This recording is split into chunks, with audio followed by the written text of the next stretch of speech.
Welcome back to another episode of the Meet Kevin Show. Today, we have the honor of being here in Puerto Rico with Harry Dent. It has been over 2.5 years since we last talked. Oh, it's been that long. It's been so long, and you predicted a large market crash coming. Large market crash came with substantial drops in indices of over 20%. You predicted certain stocks would be down over 90%. You're spot on. The SPAC bubble, you called these things. Are we up from here, or is it getting worse? No, we've seen the beginning of the bubble, okay? Wow. The 2022, NASDAQ down 38%. Now, that was important because I've studied bubbles throughout history. They start with a first crash of at least 28% and normally as high as 50. So 38 was right in that sweet spot. Wait, okay? that's not So the that end. says that's the first wave down. It at least confirms that the bubble momentum is finally ended. Now, what do? They do and stimulate and everybody, oh, the government will save it. Well, we bounce back and, oh, the S&P makes a new high and the NASDAQ 100, but not the NASDAQ, not the Russell 2000 small cap. That's called a major divergence, which means we're likely to go back down. And then the next wave will prove that we're in a crash and not a correction. And I say that will end up like 80-some% down S&P and 90-some% on the NASDAQ. On the indices down yeah, 80. and again, that sounds like a lot, but if you look, every bubble in history has burst on that range. 29 to 32 is 89% in the Dow. The Dow's like the NASDAQ now. It's like tech stock.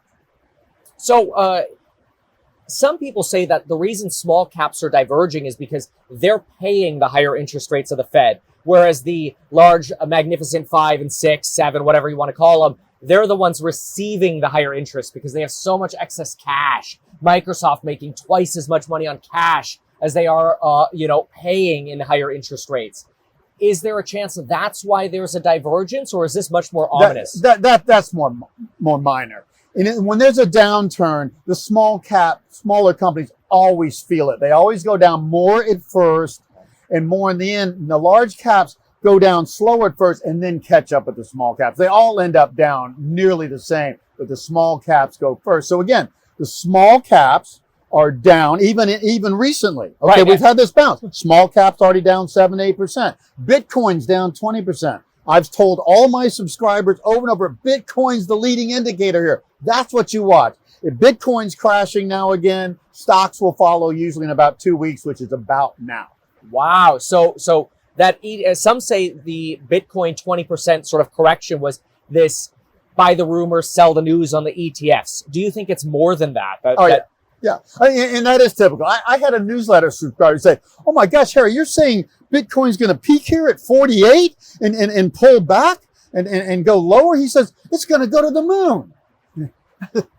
No, that was confirmation to me that I was right. Oh, so that's what you expect to happen. I mean, the market always is leading things, and then it also turns around. I mean, so Bitcoin crashed from 69,000 to 16. Okay, and people would say, well, that's enough. No, I'm comparing it to the Amazon and .com crash in 2000 to 2022. That's the only bubble that's similar. Wow. And that means it's got to go down 95 to 96% for a real bubble like this to burst. And the only good news is we won't have any bubbles after this. Oh. This will end the bubbles. We've had 2 now. There's never been 2 tech bubbles in a row. What do you mean it'll end all? Is it like a great reset, new currency, or what happens? Okay, bubbles only come, there's these 45-year technology cycles, okay? They only come every other one about 90 years. So you go back, 29, super bubble top. You go back before that, 1836 crashed into 1842. 42 low and the 32 low were 90 years apart, and this 2022 low. So that's a 90-year cycle. That's the only time you see bubbles. Bubbles aren't normal. They're only when things are so good, so long that people just go, well, we've died and gone to heaven. Wow. That's when you get a bubble. And that needs to correct to go back to normal, so to speak. Yes. But once it crashes that bad, I mean, 29 to 32 was an 89% crash, okay? And that's in the Dow. And so I'm saying right in between, S&P 86%-ish, NASDAQ 92, you average those two, that'll be like 89%. When it crashes that much, then people are so bared up There's no way you're going to have a bubble for a long. People are going to remember that bubble and crash for decades. Do you think people will feel that way, let's say in China, for example, where they've destroyed that real estate market? Will they ever trust real estate in China again? Never. And one of my slogans is real estate will never be the same. Normally, real estate doesn't bubble. Right. But this low interest rate, easy mortgage era, and then China coming along, the government just pretty much told developers, build the stuff and we'll just keep it going. We won't let it fall for long. Well, now it's crashing there. So they won't trust the government. So, yeah, well, and they're the lead bubble there. So that the whole real estate bubble peaked globally and has a lot of momentum down. And now the U.S. is following for the second time. The second time around, people are going to get even more bearish because people have been told and feel real estate's the one thing that can never go down that much because they ain't making no more of it. Baloney. Anything can bubble. Wow. So what are you more bearish on, stocks or real estate, or both? Okay. Stocks will always go down more than real estate. But for real estate, 34% was more than it went in the Great Depression. That was 26. Wow. Real estate doesn't bubble as much as stocks or crash as much. But this time it went more and it crashed more. But stocks, this bubble burst would be comparable to 1929 to 32. And that's why I'm expecting 80% plus. And then we'll finally have deflation, I guess, but everybody will be out of a job, I'm guessing. Yeah, and that's when you'll see deflation. And deflation won't last long because we're in a longer term mild inflationary era. I mean, that's been the whole last century. But 32, we got depression, 32 to 33, and the whole 30s was, I think this will be deflationary for the next couple of years and then not. But the other thing is, though, we will not see inflation again. We're not going to see inflation come back and go to 9 or 10 or 20% again. So? This will wipe it out for good. Because there are a lot of folks who say, well, things are going to get a little tougher in the economy. The Fed will cut, print money again, back to QE. That'll lead to more demand, therefore more inflation. You don't think so? Where's the break there? Printing money is temporary, okay? That's not the major cause of inflation. The biggest inflation in history was 68 to 1980. That was one thing and one thing only. They didn't even print money back then, and they only ran minor deficits, okay? It was the baby boomers entering the workforce at great cumulative expense before they started to become productive and pay off that thing. So it was totally different. Workforce growth is the one and only thing that correlates with inflation, and that was the highest workforce growth in history. Wow. We will never see that repeat. We're older now, more mature, growing slower, having less and less babies. We'll never see the 70s again. I mean, that's a good point. Back in the 1950s, our population was 150 million. We're at like 340 now. Yeah. We're not going to double again. And that happened around the world. This was a global phenomenon. The U.S. just had kind of the biggest, most visible one. And actually, we have statistics on births and all this stuff and immigration a lot better than a lot of countries. So it was more visible there. But and again, that happens. I'll get even weirder. About every 250 years, you see a population explosion like this. Oh, wow. We will never see this again either. Not for a long time. So until you see that, there won't be an inflationary boom again. Well, the other thing, everything comes from births and immigration, which I can add immigrants into the birth index. It's a little more complicated, but I can do it accurately, okay? Yeah. The birth index will tell you when you're going to have inflation not entering the workforce, when you're going to have the greatest booms, 46-year peak in spending, and now it's 47, and maybe one day it'll be 48, but that doesn't change that much. And when you'll see kind of deflationary as these people exit and retire. That's deflation. So young people are inflationary, middle age are productive as hell, and old people are deflationary, and then they die. That's the ultimate deflation is dying. Oh, wow. It's morbid. Yikes. Okay, so is the Fed going to save us? Janet Yellen says no recession. No, because they already overreacted. You know what their mistake was? They were getting by with this. We just keep stimulating more. They did that since 2009. 13 years straight escalating stuff, but they did it just enough that they could get away with it. COVID happened, bam. Yeah. They over panicked. This was a predictable 2-year influenza-like crisis. Why? And it's a natural one. Why not let the economy take a break? Okay? Because it needed to anyway. Nobody would have blamed them for it. Nope. They had to stimulate harder than ever. and they blew inflation to 9% overnight, and then they had to slam on the brakes, and that's why we've got this. So after that, they've tightened so much, they can't just turn around and say, oh, oops, we were wrong to overstimulate. Now we're wrong to over-tighten, and now we're just going to overstimulate again. They're going to look like even worse fools than they already are. Oh, so they won't save the day because they don't want to screw up their credibility even more. Yeah. First of all, they've already blown it. And I've been predicting the Fed will overdo this like a teenager steering on the road, learning and going off the road. And that's what they've done twice now. Overstimulate, over-tighten. Yeah. And they are not going to have credibility after this. And that's a good thing. They shouldn't be telling what the economy should be doing. Yeah. They should be responding to the economy. If the economy needs a little more liquidity because of a war or a crisis or something, that's what they were invented to do. Not tell the economy that you have to grow every year, and if you don't, we're going to just grow for you. Wow. That's the most arrogant thing in history for a bunch of academic. Find me one guy in the Fed that's ever run a business. Academic people with PhDs deciding whether the economy should grow or not. Wow. That is a crime. So where do we put our money? In gold and treasuries? What do we do? No, not gold. Early stages of this, like 2008, gold kind of holds up or trends up. When you see the real deflationary crash, which is what I think is coming in 2024. Cash. And it just crashed. Yeah. Okay. That's when gold goes down. Because gold is saying, if they keep printing more money, we're getting inflation. And that's what Peter Schiff preaches. Right. And that's right. But once it turns down and goes to recession, you go quickly to deflation, and that does not favor gold. That would favor cash and something much, much more, treasury bonds. Wow. The longer the duration, 10 is good, 30 is great. So you just buy treasury. You're locking in higher rates at the top of a mildly inflationary boom before you go into deflationary crack, and those rates fall.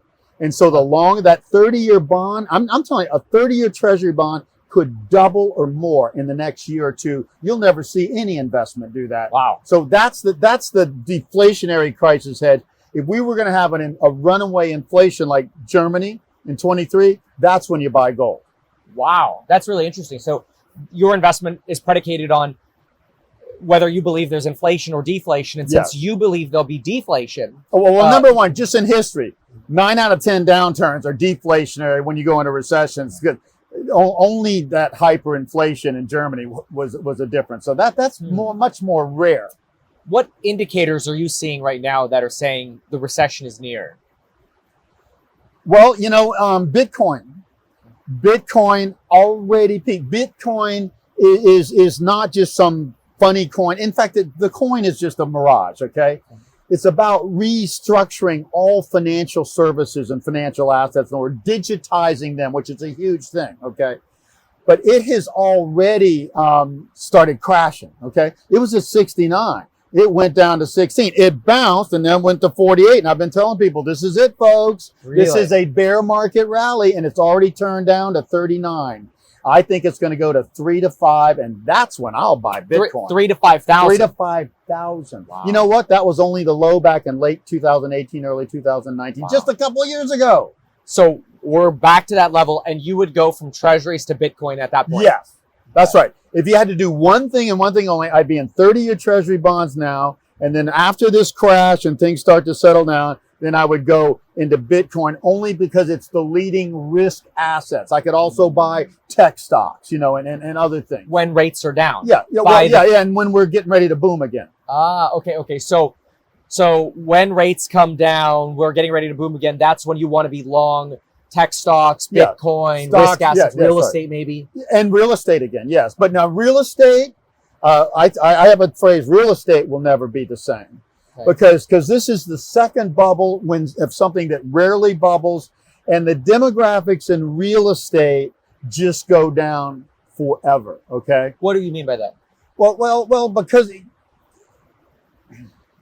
it's like, are we going to see? No, it goes with it. We're all developed countries are peaking upon. This is the last great generation, the baby boom and the millennials. The demographic cycles just keep going down, and without new, larger generations, you don't even need real estate. You know what the difference in real estate? stocks and anything else, it lasts forever. Mm. You build a house now, it's there 300 years from now. Ask people in Europe. They got a ton of 400-year-old houses. They might build theirs a little more robust sometimes. Yeah, they might fix them up, Yeah. but they don't have to rebuild any houses. And we're never going to have to build a house again unless there's some new area in Arizona growing. Do you think that people are going to concentrate into coastal regions and maybe central areas in the United States will become less valuable, where people are just going to go where the jobs are, or what real estate markets will do better than others? Well, so far, it's just the same trend. People have been moving into the Southeast and in the Southwest for warmer climates. Warm, yeah. Okay. And so nobody's going to go back cold. And I literally see on the East Coast, it's been a long time because New York is the financial center, not to U.S., globally. Right. I'm seeing that move to Miami. Wow. And really? I'm seeing crypto. I think crypto has, started in California. Now they're in Puerto Rico and they're in Miami. I think Miami is going to be the center for crypto. And crypto is really the leading edge of financial services. Is San Francisco done for? Yes, in that sense, yes. I mean, California was so strong. Well, the only strength there, we're also moving a long-term trend, east to west. So it's gone from Europe to Northeast to in the automobile age, the Midwest, and now in the computer age, West Coast. And it's moving on to Asia. So the California stays strong because of that, but this crypto thing is not going to be centered in California. Wow. Okay, so go long treasuries now. If you're a home buyer, do you go long 30-year mortgage or just don't buy right now? Well, the good thing about a 30-year mortgage, you can lock it in before it gets too hard to get a mortgage.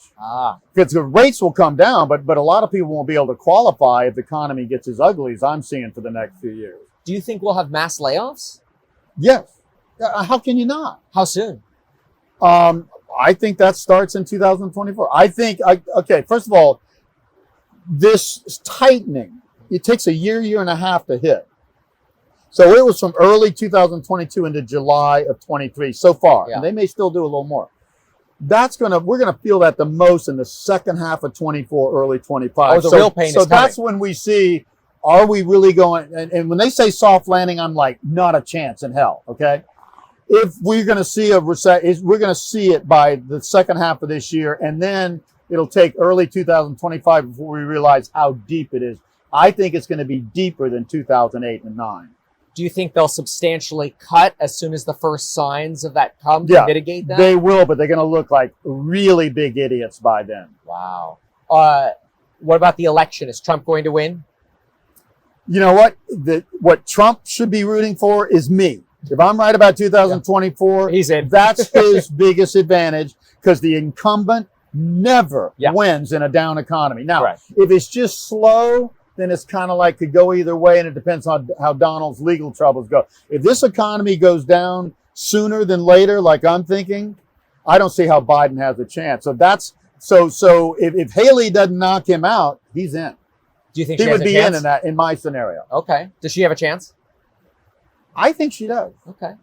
But not like. I mean, it's too much to overcome at this point. He's going to have a legal blow up that's even worse. And I wouldn't bet on that one. So far, it seems like he's been a little Teflon Donnie, huh? Yeah. I mean, and there is a lot. But in this time frame, I mean, he can hold it off. That's what good lawyers can always do. Yeah. I think it'd be hard. And he could also be 100% innocent. Yeah. Okay. So, I mean, here's the good thing. I don't look at politics when I make predictions, okay? You know why? They don't matter that much. Nobody can do that much when they get in. But everybody's worried about that. And everything, in the economy, these underlying technology and demographic trends are so strong that if I was advising a politician, I would simply tell him when to run. Bill Clinton walked into the best decade, and I predicted this in advance. I said, not only great boom all the way to 2007, the 90s will be the best decade, better than the roaring 20s. So wouldn't you want to walk into that? That's what Bill Clinton did by accident. Of course. Was he going to not be reelected? There's not a chance. Every sex scandal wouldn't matter. Wow. So can you say that again? You would not advise politicians what to run on. You would advise them when. When to run. Yeah. You want to walk into, like Reagan did, and Clinton did only for into a weak economy that's going to turn around. Reagan walked into the early 80s. That was the biggest downturn since the Great Depression. And it was coming back 83, 84, when he came back re-election. That's the golden scenario. Or at least you walk into a good economy and it's better when you get out. So, but no better than coming out of a bad to good. Then you look like a hero. Obama came in at a great time. Timing. Yeah. Couldn't have done better. Wow. Okay. Yeah, Obama and Reagan and Clinton all came in where you probably could do no wrong. Okay, that's interesting. And Clinton tried his best. Fair. What do you think about folks who compare us today to 1982, 83, where basically we had our Paul Volckering of rates up. Now we've got 20, 30 years of just straight up in the market. No, but okay. This one is complicated because the real down period, more like the 30s and even the 70s and early 80s, both of these long down recessionary or depressionary periods came in between generational spending booms. Okay, so 30 to 42 was the last down demographic era, and then it was 69 to 82. So the difference is we were just coming out into a long boom in 82. We should have been in a long downturn. And so what's complicated now, we never had all the debt restructuring and washout and knocking out of zombie companies that you do in a downturn like that, which is very productive, by the way. It's one of the things the economy does very well and needs to do. Recessions are as necessary as sleep to human beings, is what I call it, okay? Recession if we like didn't sleep. sleep, you know how long it takes for somebody to turn into a crazy person and they don't sleep? 3 nights. 3 to 4 nights, okay? Well, that's what I'm saying. We haven't had, this is the longest period without having a recession, 14 going on 15 years. And we need a recession real bad. Is that just to kill the SPACs or the profitless companies or whatever? Or does it have anything to do with the U.S. debt at 33, 34 trill now? Well, the problem is the downturn is only going to increase the government debt, but it's private debt. What people miss, if there's 100 trillion in total debt, 25 to 30% of it's government, and 70 to 75% private. Private is 3 to 1 typically. So it's the private sector that detoxes and restructures debt massively.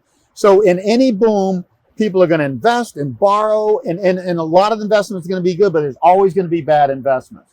It takes the downturns to wash out those bad investments and redirect capital back into good again. So that's why we need recessions. We wouldn't have one honest business left, one honest politician left if we never had a recession. Wow. Because it brings people back to reality. Okay. And I knew that because I was coming into small businesses in the 80s, about a lot of new ventures emerging, and they all had to go through some major shakeouts before they got strong enough to then go mainstream. Shakeouts are part of the business cycle. They're not, oh my gosh, that's a flu that you got to avoid. That's the way economists teach it. Oh, this is a flu. We got to avoid this flu. No, sorry. Go through it, in other words. Get stronger by going through the sickness. Yes. Okay. Colds are good for the body. Flus are an attack from the outside. Colds are natural, normal things. When people get overly toxic, that you have to flush it out. That's what most colds are. Wow. Okay. And they shouldn't be stopped by, you know what they take to stop them? Heroin, codeine. Codeine is just a derivative of heroin, Tylenol, like every codeine. Painkiller and suppressant in history. Wow. So, that's an interesting comparison. Okay, can you invest in China at all right now? I know we said no real estate, but what about the stocks? Alibaba's cheap. Yeah, well, it's going to get cheaper. And when we come out of this, it will be better to invest in the stock market than real estate. I'm telling you, real estate's going to be a 4-letter word, okay? Wow. But the thing people don't get about China, in the emerging world, they're urbanized. They're not just have a lot of young people going out spending. Okay. They're urbanized. No, China is already 65% urban, has built enough empty real estate to house the other 87% past full urban. So they don't need to ever build. They're going to come out of this. They're not going to be able to go on another building spree because they're going to be filling up empty 22% houses for the next couple decades. Wow. So China's never going to have the type of boom they did again. And the next great boom, without question, in my view, India is the next big thing. They're going to see 4 decades from coming out of this global downturn into 2065 or so that'll look like China from the early 80s to 2021. Wow. 4 decades. China went from 20 to 65% urban in 10 times their standard of living in that time period. Imagine if India, with even more people that are going to peak and grow later, while China is already on its shrinking curve like Japan, India is unquestionably going to be the next big thing. And you know what? Even Indian economists don't agree with me on that. Yeah, a lot of folks I hear, they say India doesn't have the infrastructure. It's too fragmented. Yeah, exactly. Well, that's how you become a great country. You invest in infrastructure. You fix it. You urbanize. And India is 35% urban. And all they got to do is go from 0.5% urban per year increase to 1% more like China, and they're going to be on a tear. And they're going to build those infrastructures. That's the opportunity, not the limitation. No emerging country has good infrastructures. Go to Kenya, go to any of them. It's the ones that start to urbanize and put in those infrastructures they're going to have the greatest gain. India is the only large country that can still do this and be the next China and learn from China's mistakes. Fair. Would you start a business now or wait for the crash? No, I would say good time to start a business. Small businesses do well when larger bit or more established business, often large, are basically going through a downturn and restructuring. You say, oh, we don't need that, but it's shedding business. They can move into those areas that are opening up in the downturn and focus on it and then come out the boom. And the larger companies will just get out of those industries and never be nimble enough to get back in. So this is a good time to start a business. Just look for, a lot of the demographic areas and stuff. Everything from aging. I mean, nursing homes. Would I want to get in the nursing home business now? Oh my God, that's going to be the last thing baby boomers drive into a giant bubble peak. Wow. There'll never be enough nursing homes in the next 20, 30 years. Nursing home hack? We got to start our startup. Any advice for people who take your advice on starting a business when it comes to employees or running companies, or what's your take? Secret to early stage businesses: don't think you're going to knock the world over and the world's going to come running to you, even though you got the best thing. Okay. You're delusional. You may have the best thing, but it doesn't happen overnight. You have to test. You go for niche markets first. You go for the early adopters or the more affluent markets, whichever is most obvious first. Okay. You don't try to get to Homer Simpson. Don't do everything. Okay. And then you keep going with that. And you have to keep testing things and keep pulling back when something, no, you're finding what's going to work. Okay. You don't know what the consumer, these newer consumers, and they don't even know what they want until it gets tested. So too many small businesses think, oh, I got the holy grail. I got the great. They overinvest, overproduce, overmarket the product, and then by the time it finally really catches on, they're broke and they're out of business. Wow. So test, and know that you've got a big winner, but know you're going to have to prove it, and you're going to have to learn a lot and go through a lot of... Start small, iterate. If you feel resistance or something's not working, don't be afraid to flip-flop, as people say. That's right. Reevaluate. And again, your advantage is you can be nimble. That's why large companies don't do well entering young new business. They're not experimenters. They're just about building scale and making it more efficient, lower cost. Yeah. No, you're about finding a new market and testing until you nail it, get that killer app with the killer people, and then they prove it for you. The people everybody looks at, the movie stars, the affluent, the rich, the people in Dorado here in Puerto Rico, whatever, and then that gives it the credibility. Then everybody mainstream wants it. And it's just a matter of the cost coming down till they can get it. But they jump on easily. Wow. Okay. What about Elon Musk? Twitter, X, should he have bought it? Do you like him? Yeah, I do. I think, he's a little bit naive at times and stuff, but I think he is like a Henry Ford type. He's an early stage innovator. And believe me, you know what innovators do? They make tons of mistakes. You know why they're good? They're willing to fail. The capacity for failure is more important than the vision of success for successful entrepreneurs. Wow. Tons of people have visions. Everybody's got a vision and a dream. But if you're going to make a big vision, as I said earlier, you're going to have to fail, and learn from those failures and cut your losses quick and go with the gains. That's what you do. So I think Elon is that type of long-term visionary, and he is going to come out of this. He's going to survive it, and he's got big visions. and electric cars are going to be fully mainstream within just a couple of decades. And his big worry is that other more efficient companies copy him and do it cheaper. He's got to keep ahead of that. He's got to keep and he is pricing ahead of it, which is good, but he's got to be able to back it up with his cost actually coming down. So you think he's purposefully engaging in maybe these vehicle price cuts to squeeze out the others from being able to innovate, whether they're Chinese to keep them from taking too much market share from him. They're going to get some. And that's the right thing to do. Even if it costs you, even if your profits go down, you can't, because if they get too much market share quick, then their costs come down. And you got to remember, these larger automobile companies, a lot of them, they have cost and scale in other automobiles that feed into this. So they have the advantage. So he's got to keep running with this winning hand and keep them from coming in too quick. Be defensive about that. What about Andrew Tate? You ever hear much about him? No, I don't as much. Okay, all right. And is Gavin Newsom going to replace Joe Biden? I have no idea. I don't follow stay out of politics, and I don't really care. All I can tell you is if this economy keeps weakening into 2024, which looks like the most likelihood, it'd be very, very hard for Joe Biden to get reelected. And he's not a dynamo in the first place.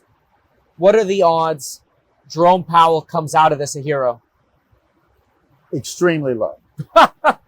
He's already gone from one extreme, overstimulating, then forced into another extreme of over-tightening. This tightening is going to continue to hit until late 2024, early 2025, and nobody's going to know how much it's going to damage. But there's going to be more damage, even if he changes now and starts to stimulate again, which will look very foolish after flip-flopping extreme twice. So he's not going to do that too fast. There's going to have to be literally a threat of a recession.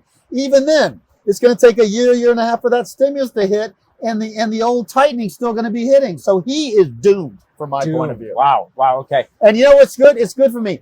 He shouldn't be playing this role. They should not be in charge of whether the economy grows or not. They should be providing liquidity in crises.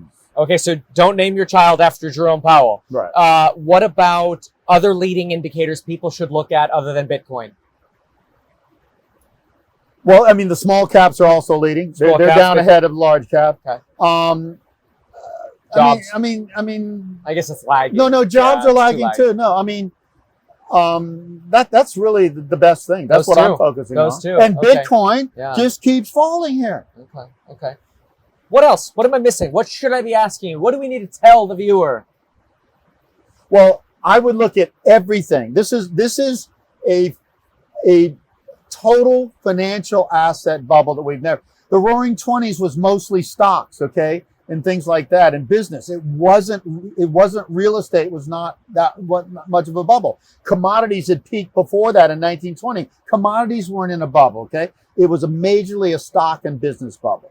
This is the everything bubble of all time. There's more to bubble now. It's more global now. So this is everything: stocks, real estate, bonds. Bonds have been pushed down by stimulus, pushes down bond yields. They push down the risk-free bonds, and then that pushes down even the riskier bonds.